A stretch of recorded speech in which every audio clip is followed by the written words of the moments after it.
সবাইকে ওয়েলকাম জানিয়ে আজকের রেসিপি শুরু করছি। আজকে কিন্তু আমি দেখাবো আপনাদের চালতার আচার। চালতাটাকে আমি এইভাবে কেটে নিয়েছি পিস পিস করে, আর প্রেসার কুকারে একটু লবণ দিয়ে 2টো সিটি মেরে নিয়েছি। ঠিক এইভাবে কেটে নিয়েছি, উপরের খোসাটাকে ছাড়িয়ে নিয়ে। আর নিয়েছি এখানে একটুখানি ফোড়নে আমি ব্যবহার করব 5 ফোড়ন, আর গুড় আর চিনি দুটোই ব্যবহার করব।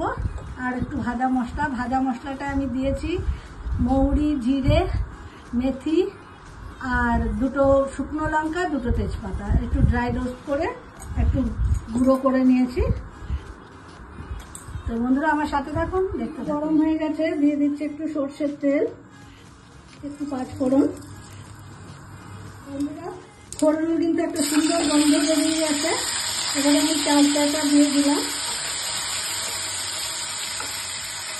লবণ সামান্য, একটুখানি হলুদ, একটু নাড়াচাড়া করে নিয়ে আমি একটু ফুটানো জল দিয়ে দিচ্ছি চিনিটা ভালো করে মেল্ট হওয়ার জন্য, আর রস মানে চিনির মিষ্টিটা যাতে প্রত্যেকটা চালতার ভেতরে যায়।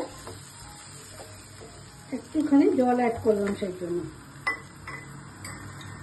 দিয়ে দিচ্ছি চিনিটা পুরোই।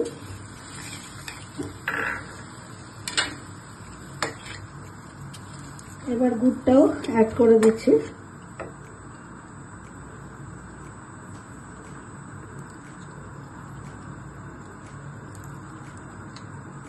এবার চিনিটা কিন্তু সুন্দরভাবে মেল্ট হয়ে গেছে।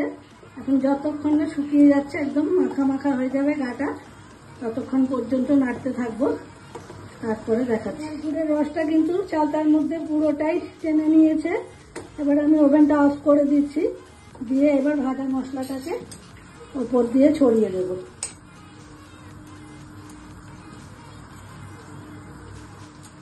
এবার ওভেনটা বন্ধ ঢাকা দিয়ে রেখে এবার তারপরে 5 মিনিটের মতো আমি দেখাচ্ছি।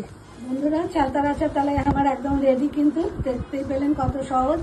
আর এখানে আমি একটা চালতা ব্যবহার করেছি, আপনারা আরও বেশি করতে চাইলেন আরও বেশি চালতা ব্যবহার করবেন।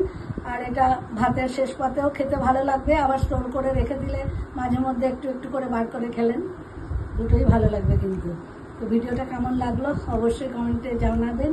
ভালো লাগলে কিন্তু লাইক, শেয়ার, পেজটা ফলো করতে ভুলবেন না। আর ইউটিউব চ্যানেলের বন্ধুদের কাছে অনুরোধ রইল চ্যানেলটা সাবস্ক্রাইব করে রাখার জন্য। সবাই ভালো থাকবেন, সুস্থ থাকবেন। ভিডিওটা এখানে শেষ করছি, টাটা।